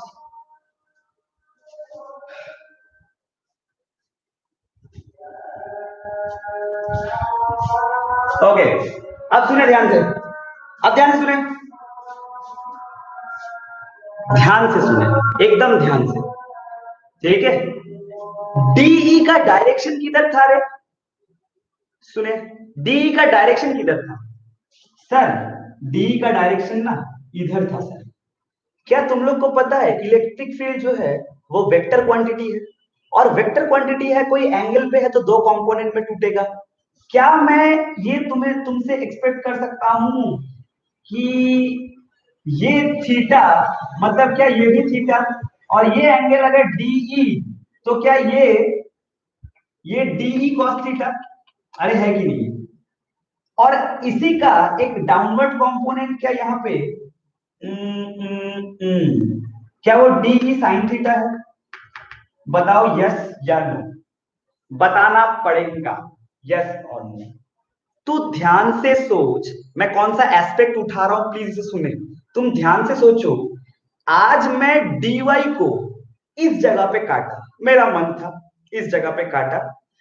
क्या मेरा मन, मैं प्रूफ, अभी प्रूफ तो प्रूफ है, मैं ये डीवाई को इतना ही वाई दूरी पे नीचे यहां नहीं काट सकता था? अगर यहां काटता तो क्या डीई का डायरेक्शन इधर आता और डीई कॉस थीटा इधर ही रहता, और ये डीई साइन थीटा क्या ऊपर हो जाता? तुम्हारा मकसद क्या है, हम लोग का मकसद क्या है, इस पॉइंट पे मुझे क्या निकालना है? Electric field due to what, that element और entire charge, entire charge body है ना, उस एलिमेंट के चलते थोड़ी। तुम ध्यान से सोचो, तो ये जो डी साइन थीटा है ना, ये डी, अबे इंटीग्रेट मारेंगे तो हर जगह पे डीवाई आएगा ना। तो for, if you want to do integration, there may be 1 lakh types of dy's, and as per those dy's you are having so many d sin thetas। आप ध्यान से देखो, तो ये ऊपर के जितने भी डीवाइस होंगे उसके चलते सब का सब डी साइन थीटा नीचे घुसेगा, और नीचे भी जितने सारे डीवाइस घुसेंगे सब का सब डी साइन थीटा क्या ऊपर घुसेगा। क्या अगर हम लोग वेक्टोरियली ऐड करें, क्योंकि इलेक्ट्रिक फील्ड वेक्टर क्वांटिटी है, क्योंकि मुझे इंटीग्रेशन करना है, मतलब मुझे एडिशन करना है, तो ध्यान से सोच, क्या सारे डी साइन थीटा कट गए? सारे डी साइन थीटा कट गए क्या? अरे पांडे, बीच में नहीं बोलो रे बाबा, एकदम शांति से सुनो। क्या सारे डी साइन थीटा कट ही गए? अगर मुझे जोड़ना ही है, टोटल इलेक्ट्रिक फील्ड निकालने के चक्कर में को जोड़ना पड़ेगा, मेरे को इंटीग्रेट करना पड़ेगा। अबे इंटीग्रेट मतलब तो ऐड करना है ना, तो मेरे को सारे डी साइन थीटा क्या कट गए, लेकिन ऊपर हो या नीचे, सब के सब डी कॉस थीटा इधर। बोलो यस और नो, पहले बोलो, पहले बोलो, मेरा ये बात का एस्पेक्ट समझ आया?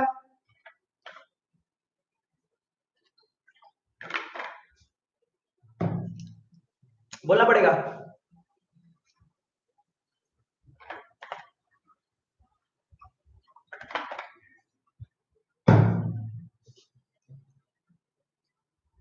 अब सुन, अब सुन, मैं गलत बोला, मुझे यही तो समझाना था तुम्हें, मैं गलत बोला। सुने ध्यान से, सुने ध्यान से, मैं गलत बोला। कहां गलत बोला सर? आप ये कैसे बोल दिए कि ऊपर के जितने भी सारे डी साइन थीटा है वो नीचे वाले के साथ कट जाएंगे? तो आपको नहीं लगता यहाँ पे इधर थीटा वन है, यहाँ पे थीटा टू है, मतलब थीटा वन मतलब क्या, ऊपर वाला लेंथ बड़ा, नीचे वाला लेंथ छोटा लेंथ है सर। तो तुम्हें नहीं लगता है ये बड़ा सा, इसके लिए मान लो 50,000 डी साइन थीटा नीचे है, अभी साला यहाँ पे एलिमेंट का कमी हो जाएगा ना, तो इसका लेंथ छोटा है, तो कुल मिला के वो 30-35 हजार डी साइन थीटा को ही काट पाएगा, बाकी 15,000 डी साइन थीटा तो। अब फिर से समझ में आए तो थम्स अप दे, दे, बोल समझ में आया क्या बोल रहा हूं?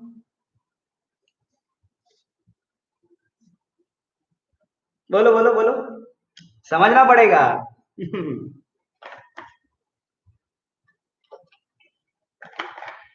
अबे थीटा सेम नहीं है ना।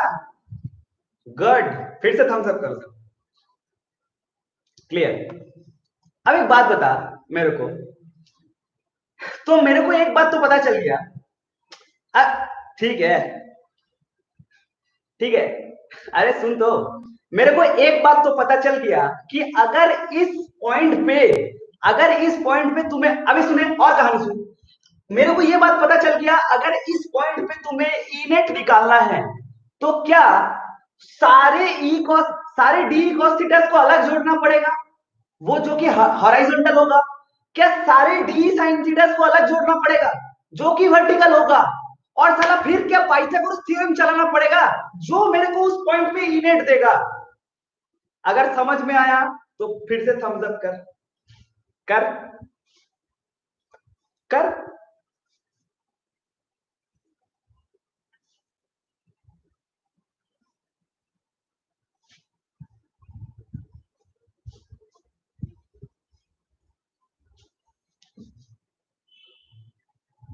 बोलो क्लियर है क्या, बोलना पड़ेगा। हाँ, बस मेरे को और कुछ नहीं समझाना था एक्चुअली, वो पूरा फिजिक्स का फील्ड तो मैं तुम्हारे दिमाग में ट्रांसफर किया। अब हम लोग जो करेंगे इट्स प्योर कैलकुलेशन, प्लीज ध्यान दे। Okay, so I am adding up all the D cos thetas. मैं सारा का सारा डी कॉस थीटास को ऐड कर रहा हूं सेडी।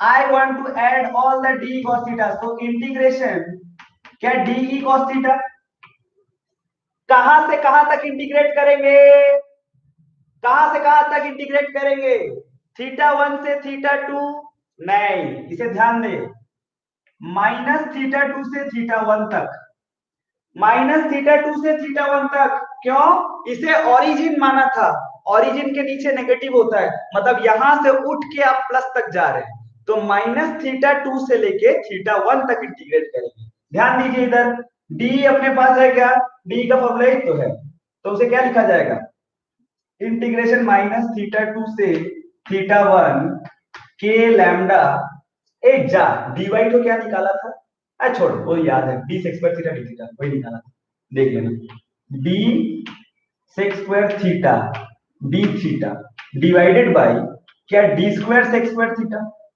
अरे है ना, ये तो D square sec square theta और डी वाई का वैल्यू बैठा है, इनटू यहाँ पे क्या है कॉस थीटा। बहुत ध्यान दे, तो ये कैंसिल, के लैम्डा बाई डी बाहर, के लैम्डा बाई डी बाहर, तो एक cos थीटा पड़ा हुआ है, cos थीटा का integration cos theta D theta है ना, माइनस थीटा टू से थीटा वन तक। बोलो क्लियर। अच्छा, cos थीटा का इंटीग्रेशन क्या आएगा, के लैम्डा बाई डी, और यहाँ पे आएगा sine theta minus theta two से थीटा वन, फॉर्मूला पुट करेंगे तो क्या आएगा, K lambda by D sine theta one plus sine theta two. बोलो clear, sine theta one plus sine theta two. ये अपना जो भी निकला, ये क्या निकला, ये क्या निकला, ये इलेक्ट्रिक फील्ड, आप ध्यान से देखो तो ये ई परपेंडिकुलर निकला, perpendicular electric field, perpendicular to what, the charge rod. अबे उस चार्ज के परपेंडिकुलर में जो इलेक्ट्रिक फील्ड है वो निकला ना, और डी साइन थीटा क्या है, पैरेलल। देखिए डी साइन थीटा तो चार्ज रॉड के पैरेलल है, तो उसे ई पैरेलल भी बोलते हैं कभी कभी। अब सोच, ये जो डब्बा मिला ये आपको ई परपेंडिकुलर मिला है, अरे क्लियर है क्या integration, E perpendicular. Sir clear का क्या है, हम लोग तो क्लास 11 से झेलते आ रहे हैं, आज भी नहीं सीखे, कल भी आप ही करते थे, आज भी आप ही करिए, है ना। अरे वो डायग्राम मिटाना मेरे को थोड़ा। ओके, तो अपना जो है पांडे, इंटीग्रेट करेंगे किसको आप, अरे वो डी ई पैरेलल्स को इंटीग्रेट करेंगे ना, वो कहां से कहां तक इंटीग्रेट करेंगे, सेम प्रोसेस, के लैम्डा बाई डी, अरे मतलब वही ना, D sine theta, D sine theta minus theta two से थीटा वन तक, तो बस डी कौन है, इधर लिखता हूं, माइनस थीटा टू से थीटा वन के लैम्डा डी वाई, मतलब D sec square theta D theta divided by अपना वही D square sec square theta into sine theta. ये ये के लैम्डा बाई डी, ये माइनस मत समझना, ये तुम लोग, वो मेरा बोर्ड का मार्किंग है, उसको भी तुम लोग कॉपी में ले लोगे, वहां माइनस के लैम्डा बाई डी। अच्छा, साइन थीटा का इंटीग्रेशन क्या होगा? माइनस कॉस थीटा, अरे गलत तो नहीं बोला, माइनस थीटा टू से थीटा वन तक, तो इसे के लैम्डा बाई डी, अरे थीटा वन डाल दे यार, यहाँ माइनस कॉस थीटा वन आएगा या माइनस, अच्छा मतलब cos theta two, cos theta two minus cos theta one. देख, बोल समझ में आया क्या? ये डब्बा क्या मिला तुझे? ये मिला ई पैरेलल। अरे क्लियर है क्या? तुझे उस डब्बे में ई पैरेलल मिला है, देख ध्यान से, उस डब्बे में क्या मिला तुझे? E parallel. अब सोच कि अगर तुझे ई नेट निकालना पड़े Dubey, E net on that particular point due to an infinite long charge rod at a distance d, perpendicular distance d from the rod, that E net will be equals to E perpendicular का whole square plus E parallel का whole square। अरे आया समझ में? कई लोग तो घूम के आ गए, सर हम लोग बहुत पहले ही चले गए थे घूमने। अरे समझ आया क्या? बोलना पड़ेगा।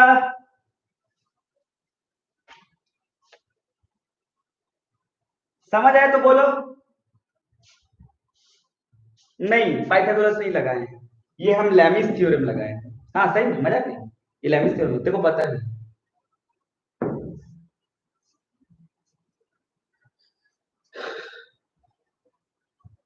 Okay,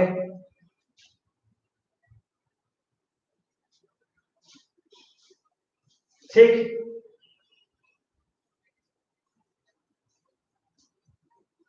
okay next. अब इसके ऊपर एक्चुअली मैंने क्यों किया पता है? इसके ऊपर बहुत सारे स्पेक्स पूछे जाते हैं, इसके ऊपर बहुत सारे मतलब स्पेसिफिक, मतलब ये तो प्रूफ था, सीबीएसई की बात करोगे तो ये प्रूफ सीधा पूछ लेता है, ये पूरा प्रूफ आ जाएगा। For a unifier direct proof दे देगा, यूनिफॉर्मली चार्ज रॉड के लिए net electric field find out, 4 marks का आएगा ये प्रूफ। और अगर आप थोड़ा एंट्रेंस का बात करोगे, না না ওটা ক্যালকুলেট করে লিখতে হবে, ওরা বইয়ে দেখবি যে এরকম লেখা আছে, আমি আর পড়লাম না কারণ কি ওটা এতটা জিজ্ঞেস করবে না, ওরা এরকম জিজ্ঞেস করবে না, এইটা এটা অনেক, এটা আমি জেনারেল প্রুফ করলাম, এটা আমি তখন করলাম যখন theta one theta two, theta one theta two থাকলে পাক্কা মরে যাবি। কেন বলতো? এটাই আমার नेक्स्ट टॉपिक ऑफ डिस्कशन ছিল। भाई साहब थीटा वन थीटा टू वाला प्रूफ आपसे वो पूछेगा नहीं, आपसे वो थीटा थीटा वाला प्रूफ पूछेगा। कौन सा पूछेगा? थीटा थीटा दोनों तरफ। अच्छा सोच, तुझे फील आता है क्या कि अगर मान ले वो थीटा वन थीटा टू नहीं होके अगर थीटा और थीटा होता, तो क्या डी साइन थीटा आता ही नहीं? तब सर तब ना पूरा इक्वल इक्वल कट जाता। तब अगर आप दोनों का एंगल सेम बोल रहे तो फिर डी साइन थीटा का कोई भी एग्जिस्टेंस, थ्री डी फील्ड में स्पेरिकल होगा क्या? हाँ स्पेरिकल है साक्षी। रुक ना यार, तू काहे उधर जा रही है? तो जो पढ़ा रहे वो समझ में आ रहा है कि नहीं बोलना, है ना? क्या टॉपिक रिपीट प्लीज, कौन सा टॉपिक बता, शुरू से नहीं समझा है कुछ भी, क्या नहीं समझा वो बोल। अरे वो थीटा अगर सेम रहेगा, है ना, तो डी साइन थीटा तो नहीं आएगा। अरे उसको बोलने दो, तब तक तुम लोग इधर ध्यान दो यार, तुम लोग अपना फोकस जारी रखो क्लास में। तो ये थीटा थीटा सेम आएगा तो क्या डी साइन थीटा आएगा? अभी वाला नहीं, किसके बाद बताना है वो बोलो। मैं वो इधर देख, ई ई परपेंडिकुलर जो प्रूव किया था, इधर देख विशाल, के लैम्डा बाई डी क्या था? Sign theta one plus sine theta to, यही था ना? और ई पैरेलल क्या था? के lambda by D cos theta two minus cos theta one. कौन सा वाला? ये वाला तो सबसे पहले प्रूव किया। ए तुम लोग देखो इधर, क्या थीटा थीटा सेम रहेगा तो डी साइन थीटा आएगा कि नहीं आएगा? पहले बताओ। आजा देखते हैं उल्टा होगा कि नहीं, देखते हैं, आजा आओ, उल्टा होगा कि नहीं अभी देख लेते हैं। माइनस थीटा टू, ये थीटा वन, ये अपना साइन थीटा डी थीटा, और बाहर के lambda by D. Sine theta का इंटीग्रेशन माइनस कॉस थीटा, ये तो पता है ना तुम्हें, थीटा वन। देखो minus cos theta one put किया। अब फॉर्मूला में अपना एक माइनस तो होता ही है, और ये पुट करूंगा minus cos minus theta to. यार जब बोलता हूं तब थोड़ा 10 बार देखने के बाद ही रिकैप किया करो, ये ऑनलाइन क्लास है, यहाँ पे टाइम जाता है ना। देख लो कोई कष्ट है तो, देख लो उधर कोई कष्ट है तो। ए ये क्या बोले विशाल, तेरा कौन सा है मेटल, जल्दी बता। अच्छा, इसका नेट खत्म हो गया था, तो नेट खत्म हो गया था तो तुझसे अभी रिपीट क्यों करवा रहा है ऑनलाइन में? वो उतना सा पार्ट टाइमिंग के साथ वापस रिपीट देख लेना ना। क्या यार, फ्लो टूटता है। वो पहले तुम देखो, नहीं समझोगे तो फिर बोलो। हालांकि यही था नेक्स्ट वाला पार्ट जो पढ़ाया था, यही था नेक्स्ट वाला पार्ट। वो ई पैरेलल प्रूव कर रहा था। ये क्या है, इसका आगे वाला लाइन मेरे को लिखना चाहिए, integration D sine theta, integration D sine theta, ये अपना ई पैरेलल है, इसे प्रूव करना चाहिए। Minus theta two theta one तक डी साइन थीटा प्रूव करना है आपको, और कोई खास काम नहीं है। हाँ रे भाई विशाल, अगर ये समझ में आया तो ठीक है, नहीं तो एक बार रिकैप देगा, मेरे को आगे बढ़ने दे, टाइम बहुत कम होता है ना ऑनलाइन में। इधर देखो, ए शिवम तेरा डाउट क्लियर है तो? Theta two minus theta one होगा या वन ये टू होगा, देख लो पहले।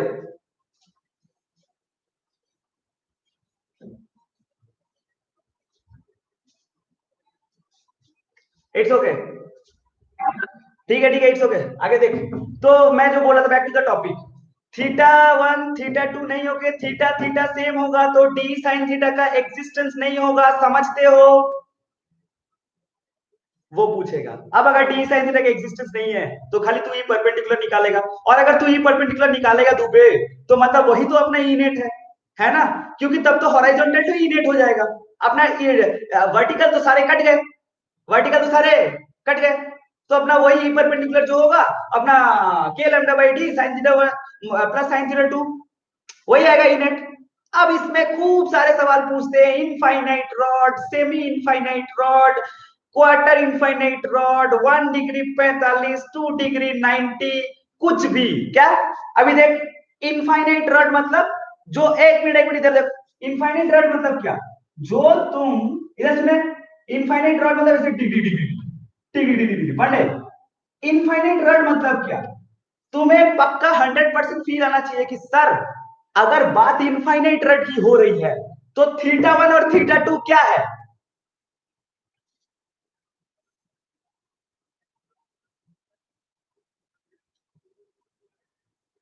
अरे थीटा वन और थीटा टू क्या है? दोनों 90 है। अरे भाई ये एंगल बढ़ता जाएगा ना, आप समझिए बढ़ते बढ़ते। अरे याद है कुछ वो वाईडीएसी का सेटअप में बताया था? हाँ, थीटा वन और थीटा टू जीरो। सर मेरा फ्यूचर जैसा। अबे 90 है ना, तो अब सोच, वो एक मिनट रुको, इनफाइनाइट रड में थीटा वन और थीटा टू कैसा है? 90। एक मिनट, इनफाइनाइट रड में क्या सारे डी साइन थीटा कट गए कि कुछ रह गए? इनफाइनाइट रड में डी साइन थीटा कट गए कि कुछ रह गए? बोलना पड़ेगा, बोलना पड़ेगा। सारे कट गए, सारे कट गए। अबे इनफाइनाइट मतलब तो इधर भी जितना गया उधर भी उतना ही गया होगा, डी साइन थीटा सारे कट गए, मतलब क्या सिर्फ परपेंडिकुलर का वैल्यू है पांडे? अच्छा, हाँ सारे कट गए, तो ई परपेंडिकुलर ही ई नेट है, तो डायरेक्ट ई नेट का लिखा जाएगा के लैम्डा बाई डी। अरे साइन 90 प्लस साइन 90 ना कितना होता है सर? साइन 180, 2 के lambda by D E net. बोलो क्लियर है क्या? ये प्रूफ पूछता है, ये प्रूफ पूछता है इनफाइनाइट रड के लिए। सब बुक में है, सब बुक में होगा। सर एक टॉपिक बना के देते, क्या है भाई इसमें? मेन टॉपिक होता है मेन टॉपिक होता है अनइक्वल है कि इक्वल है। तो भैया ऐसा है कि अगर अनइक्वल है तो साइन थीटा कुछ बच जाएगा, इक्वल है तो कट जाएगा। बोलो क्लियर? अब अगर तुम्हारा थीटा के ऊपर जो डिपेंडेंसी आएगा उस हिसाब से हम सवाल देंगे। कभी कभी बोलते हैं सेमी इनफाइनाइट रॉड, इसमें क्या है सेमी इनफाइनाइट रॉड, ले तुम खुद बोल देगा ऐसे, ये ऊपर चला गया, यहां से डी दूरी, बोल तुम्हें बोल इस पॉइंट पे, ये ले सेमी इनफाइनाइट रॉड, ये इस जगह पे इलेक्ट्रिक फील्ड बोलो, बोल थीटा टू कितना है, थीटा टू कितना है बोल, थीटा वन थीटा टू बोलो ना, मैं समझ जाऊंगा, थीटा वन थीटा टू बोल समझ जाऊंगा। क्या करना है इस सब में, सब आइटम सवाल है।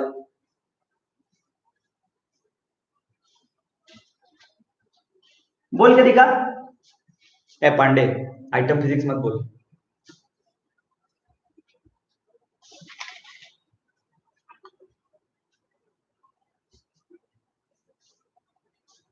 यार थीटा वन थीटा टू बोल दे कोई।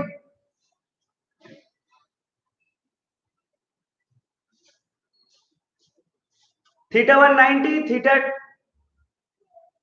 थीटा टू 0 एकदम सही है। अरे थीटा टू 0 होगा ना, थीटा टू क्या होगा वहां पे 0 होगा, और थीटा वन 90। आंसर निकाल सकते हो क्या? एक मिनट, एक मिनट रुक, रुक यहाँ पे रुक, हमको ये बात बता, ये जो तू बोला इसका डी साइन थीटा कट जाएगा या कुछ रह जाएगा? अरे इसका डी साइन थीटा कटेगा या रहेगा? इसका डी साइन थीटा रह जाएगा भाई। ए दुबे, थीटा 190 है, थीटा 20 है, 19 0 ऐसे मत लिखो कि सर आप चुन लो।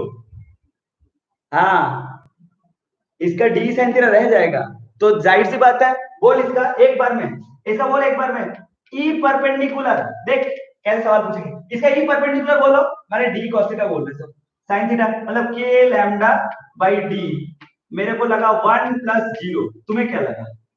और ई पैरेलल क्या होगा बोल, के लैम्डा बाई डी, मेरे को तो लगता है 1 - 0। अरे गलत तो नहीं बोला, गलत तो नहीं बोला, एक मिनट, अच्छा cos थीटा 2, हाँ सही बोला 1 - 0, सही बोला क्या? हाँ तो देख अब बोल ई नेट क्या लिखा जाएगा उसका, पाइथागोरस चलाएगा ना, तो एक बार मैं लिख रहा हूं तुम लोग बोलना, पाइथागोरस चलाएगा तो अपना ई नेट डायरेक्ट लिखेंगे √2 के लैम्डा बाई डी, मेरे को तो यही लगता है, ले ये ऑप्शन में होगा, ये ऑप्शन में होगा। क्या सेम क्या होगा ना, समझ के बोलो, 1 + 0 1 - 0 मायने रखता है वो सब, है कि नहीं है? बस ऐसा टाइप का सवाल कर सकते हो क्या? अच्छा एक एक छोटा सा टॉपिक डिस्कस करूंगा, 3 से 4 मिनट फिर छुट्टी। इधर देख, कई लोग खुश हुए, ये हुई ना अपनी बात, इधर देख। अच्छा मैं तुमसे पूछूं, सुने बढ़िया से, मैं तुमसे पूछूं कि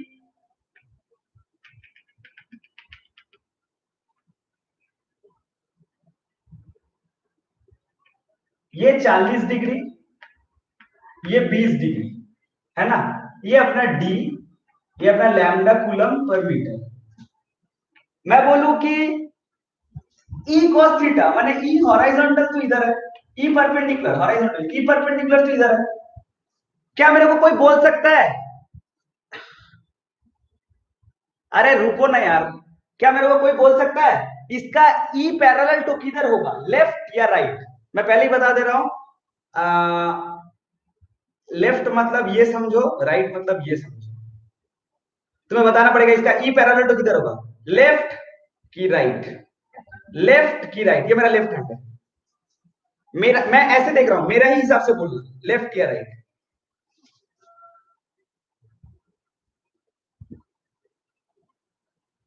सोच के बता।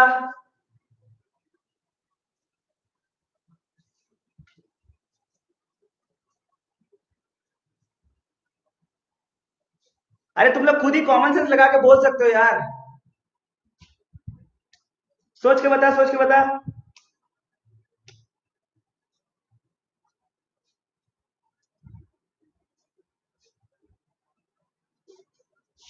इधर होगा ना,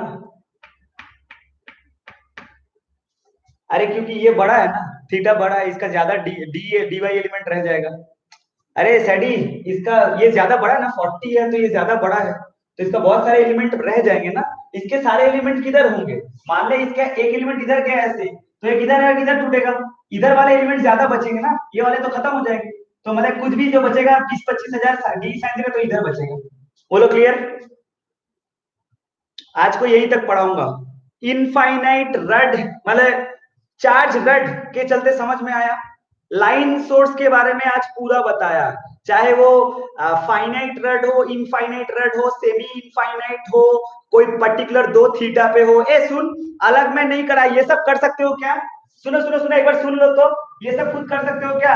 ये मान लो न्यूमेरिकल कैसा आता है, यहां से ये 60 डिग्री, यहां से ये 30 डिग्री, है कि नहीं? ये वाला अपना 2 मीटर, ये वाला अपना 5 कूलम प्रति मीटर। वो इलेक्ट्रिक फील्ड बोल सकते हो क्या? ऐसे ऐसे आइटम सवाल कर रहा हूं मैं, ये कर सकते हो क्या?